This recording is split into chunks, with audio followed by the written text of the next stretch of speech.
Hi guys, today we are going to be reacting to his story. So this guy is actually the fastest growing channel on YouTube. So we are going to be reacting to his shorts.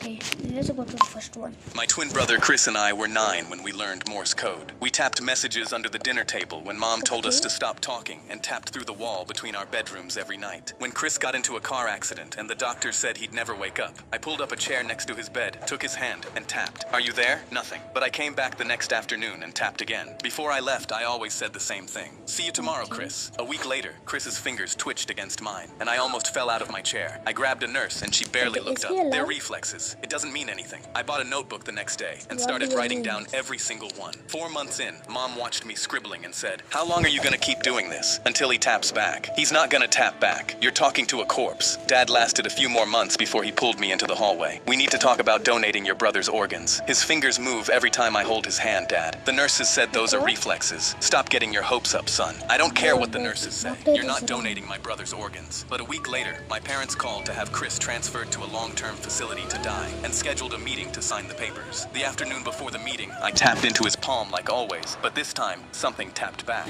Short, short, short. Long, long, long. Short, short, short. SOS. I grabbed his hand. "Chris, if that's you, squeeze once." He squeezed so hard my knuckles cracked. I stormed into the meeting room and told them my brother just responded to me. The caseworker said, "This is very common with families who aren't ready to let go." My parents nodded. I grabbed the transfer papers off the table. "You're not signing anything until you come see for yourself." I walked them to Chris's bed and grabbed his hand. "Ask him anything." The caseworker asked what year it was. Chris squeezed out the answer. Count to 5. 5 perfect squeezes. His mother's name, tapped out letter by letter. By the 10th question, she said, "He's still alive. We can't move him." Weeks later, I asked Chris what kept him fighting when everyone gave up. Heard Mom call me a corpse. Heard Dad say donate my organs. Heard all of them leave, except you. I asked why. I wanted to see you too. My twin brother Chris and I were 9 when we learned more. Let's check the comments. L parents, bro. Yeah, L parents. They don't just care about him. Okay, next comment. His parents don't even sound like they care about his brother. Sad. Yeah, they don't even care about his brother.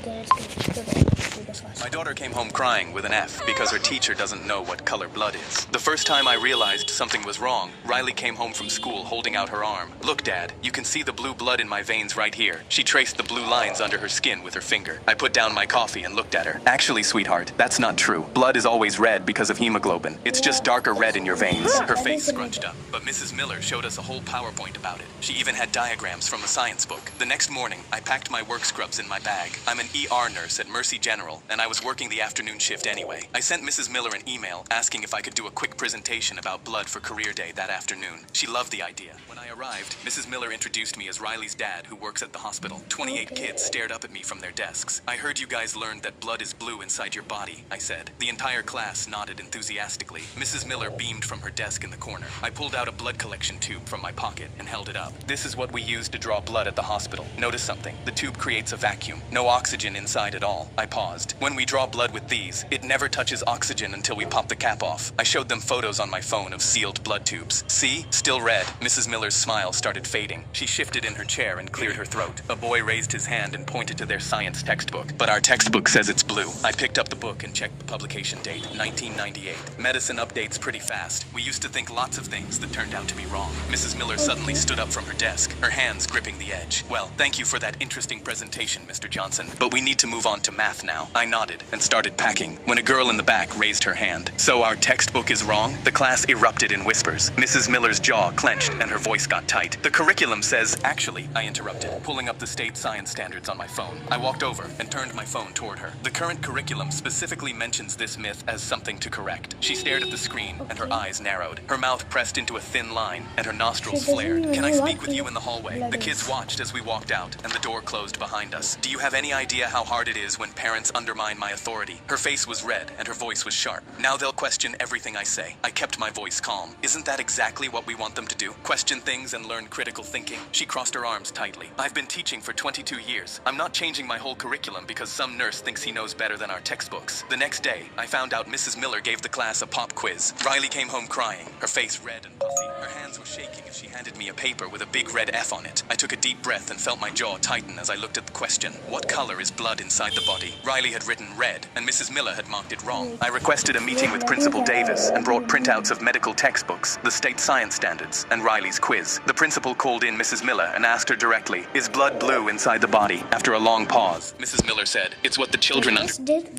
Did he talk British?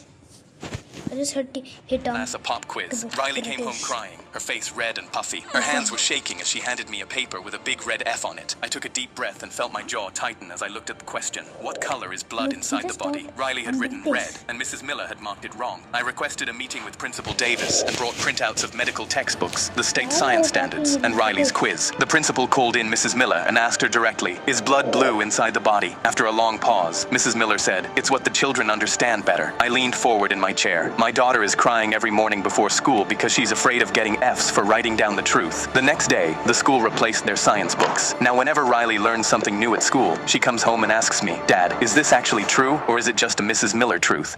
My daughter came home crying with an F because her teacher doesn't know what color. Just check the comments. This guy is like what? Okay, now we don't need to check the comments now. Okay. Let's go to The flight attendant slipped me a napkin that said, "The pilot isn't who he says he is. Meet me in the back to talk." I knew she chose to tell me because of the military dog tags around my neck. I folded the napkin and slid it into my pocket, and that's when the captain's voice came over the intercom. "Good morning, folks. This is Captain Hopkins, expecting smooth skies to Chicago." But something was wrong. I could feel it in my bones. I waited 2 minutes and casually walked to the back, not knowing what to expect. The flight attendant was there with a man holding up a police badge. The man whispered, "I'm glad you're here. I'm an undercover cop." I knew something was wrong straight away. The flight attendant whispered, "I've flown with Captain Hopkins for 6 years. I don't exactly know what's wrong, but I know that's not Hopkins, and we're flying the wrong way." She showed me the flight map of where we were heading. The plane is heading toward an abandoned airport. I leaned over the map. My body was pumping with adrenaline because it was the perfect place to crash a plane. There's an empty space above the pilot's room. I can climb up and listen to what the pilot and co-pilot are planning through the ceiling. Take my number. If you can tell there's something fishy going on, text me one word. Now. That's the signal to move. And to distract everyone while I climbed above the ceiling, the flight attendant made an announcement on the speakers to tell everyone to keep their seatbelts on. Through the cracks, I could hear 2 men in the pilot's room talking. 15 years ago today, our brother died because of Captain Hopkins. Now we get to crash his plane with him tied up on it while we impersonate him. I texted the undercover cop. Now, the cart slammed into the pilot's room door, and the cop kicked it open. I dropped through the ceiling and tackled the fake pilot out of his seat. The cop pinned the co-pilot to the floor. The flight attendant grabbed the radio.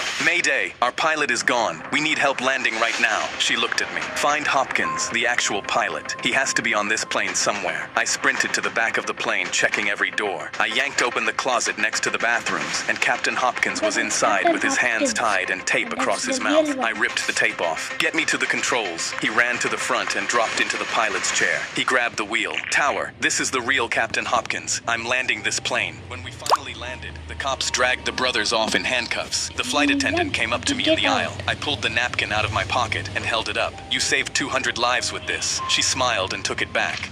The flight attendant slipped me in. Every time we heard a knock on the front door, my dad would yell, "Stealth mode," and we had 30 seconds to kill every light in the house. My brother and I would race through the rooms, flipping switches, yanking cords, shutting off the TV mid-show, while some guy outside banged on the front door yelling, "I know you're in there, buddy." Dad timed us. Once everything was dark, no talking, no moving, no looking out the windows. We'd sit there until Dad did his owl hoot, which meant all clear. Sometimes 5 minutes, sometimes almost an hour. Afterwards, he'd high-five us and go, "Real ninjas couldn't do better." He told us stealth mode was top secret. Never tell your teachers, your friends, nobody. Other people wouldn't understand. For years, I believed him. When I was 8, I asked Dad why we had to hide so much. He said some annoying guy kept bothering our family, and stealth mode was how we dealt with him. I felt proud we had a secret skill that could outsmart bad guys. By the time I was 10, I heard the voice outside yell something about a bet and $20. I tugged Dad's sleeve and whispered, "Is the bad guy trying to steal our money?" Dad shushed me so hard I flinched. When I was 12, I broke the window rule, peeked through the blinds, and saw a completely normal guy in a polo shirt standing on the porch rubbing his forehead. He didn't look like a criminal. He looked like someone's tired uncle. At 13, I told Dad I was just going to open the door and tell the guy to leave us alone. The color left his face. "You absolutely cannot do that." That was the first time stealth mode didn't feel like a game. By 15 or 16, it barely happened anymore. But when it did, Dad would peek through the blinds looking guilty. Mom just shook her head from the couch and muttered something under her breath. I was 17 13 and home alone when I heard it. I know you're in there. It's been 12 years, man. I opened the front door. The guy nearly fell backwards. Normal-looking dude, middle-aged, holding a crumpled piece of paper. Oh, hi. Is your dad home? I'm his old college roommate. He held up the paper. Your old man bet me $20 Michael Jordan wouldn't win his 6th ring. That was 1998.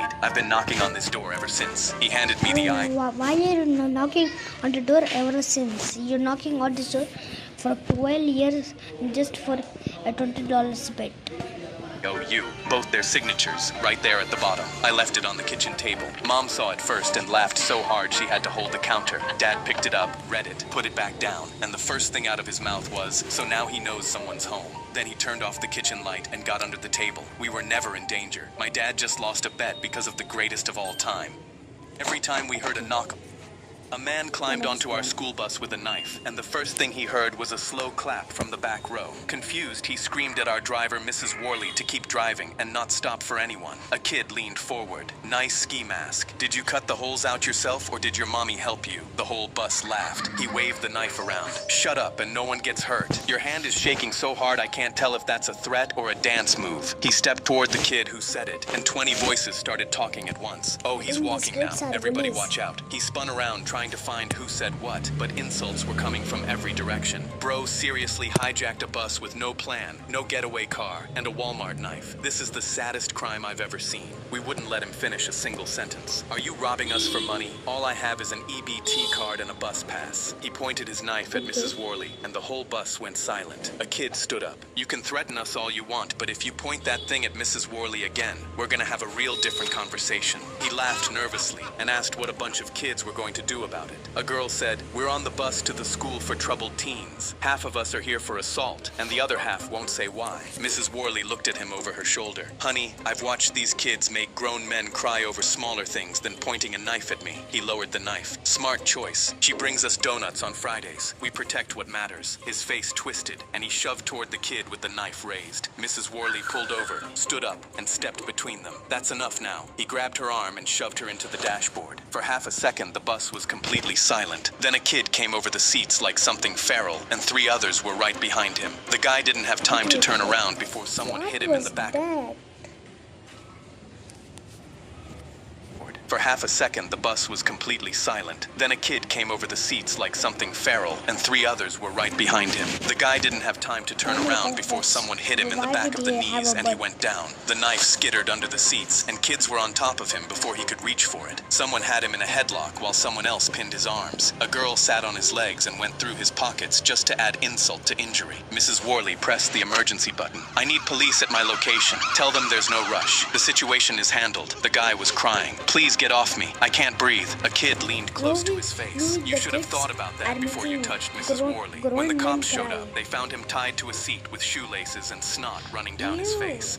A man climbed onto our school bus. Next video. Dad measured me for the 5th time that day and screamed, "Why are you still 5'10"? I stared down at my 5'3" dad, and he glared. "Stop looking down at me. No son of mine will ever look down on me. We're going to fix this before it's too late." And so the next day, Dad came into my room with x-rays of my legs marked with red X's saying, "I found a surgeon who will remove these bones so that you can finally be shorter than me. I already scheduled the surgery." I stared in horror while Dad jumped around saying he couldn't wait to be taller than me. I knew I had to make the surgery impossible, so I started running 26 miles non-stop. And even though it hurt, I kept going until my legs gave out because I needed my bones to be so damaged they couldn't operate on me. And then on the day of my scheduled surgery, the doctor took one look at x-rays of my damaged legs and refused to operate on me. Dad got angry. "Why? He's perfectly fine." But the surgeon shook his head and pointed at the x-ray. "His bones are too damaged. If I cut into them, they could shatter, and a shard of bone could hit his heart. Your son could die." Dad crossed his arms. "I'm okay taking that risk. Just do it so he can be shorter than me." But the doctor kept saying no, and I thought it was finally over. But when we got home, Dad grabbed his toolbox and said, "If a surgeon isn't going to fix this, then I'll do it myself." He chased me around the house screaming, "Get back here! You will be shorter than me!" I ran outside across the yard, and that's when Dad's foot got caught on the garden hose, and he fell down hard, and I saw both his legs were bent the wrong way. Dad screamed, and I called the ambulance, and when they arrived, paramedics loaded him onto a stretcher while one of them questioned me.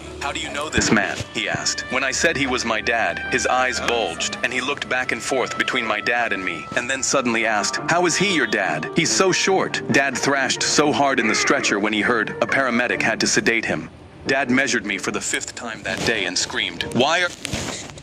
When I saw Kimberly walking out of the boys' bathroom, I asked, "What were you doing in there?" She instantly froze. "I wasn't. I just accidentally went through the wrong door." But I knew that wasn't the truth. I was about to open it when she grabbed my arm. "No, don't. You can't go in there." And before I could even ask her why, I heard someone crying. "What was that?" "I don't know. Maybe it's best if we don't go in there." But I pushed the door open as she said, "No." Someone whispered, "Is someone there? Please help me." I pushed open the stall door and saw Leslie Reddick sitting on the floor holding a bunch of towels. I gasped, realizing she was pregnant and her water broke. "Please, help me." Her dad was our gym teacher, and I knew if he found out his daughter was giving birth at school, things would get messy. Just then, Kimberly burst through the door with the school nurse, and as soon as she looked at Leslie, she gasped, "Please, just don't let my dad see me." The nurse turned to me. "You, go keep watch outside. Make sure nobody comes in here and sees her." "What? We need to get her to a hospital." "There's no time, just go." I stepped outside trying to keep watch until a group of guys walked up to me all holding vapes. They tried to walk into the bathroom, but I stopped them. "No, you can't go vape in there." They looked confused. "What? Why?" But before I could make up some excuse, we all heard it. A scream from inside the bathroom. I thought, "Oh no,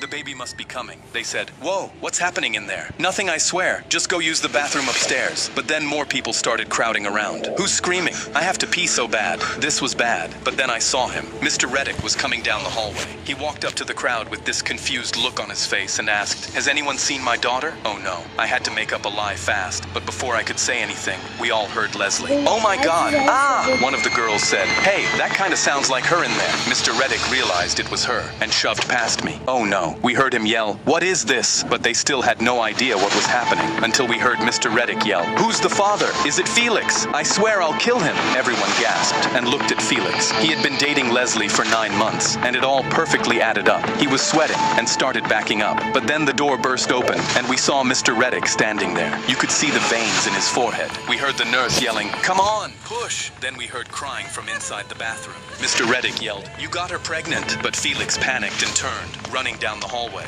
Mr. Reddick took off after him like a track star. He caught up and tackled him to the ground, just as we saw Leslie come out of the bathroom holding something. "Dad, no!" Mr. Reddick pinned him to the ground and instantly started swinging, completely destroying Felix's face. Everyone panicked and pulled him off, and by the time they held him back, Leslie was crying. She yelled, "Dad, it's not his!" And when she said that, everyone went silent. Mr. Reddick stopped struggling, and even Felix looked up from the ground. Everyone's eyes went to the baby, and that's when we all saw it. Because even though Felix's face was beaten and purple, he was white. And when we saw the baby, it was definitely black. When I saw Kimberly walking out of the boys' bathroom, I asked, "What were you doing in there?" She instantly froze. "I wasn't. I just accidentally went through the wrong door." But I knew that wasn't the truth. I was about to open it when she grabbed my arm. "No, don't. You can't go in there." And before I could even ask her... It's enough now. Like and subscribe to watch the next video or shorts. I'll make a start tomorrow. Okay, so bye.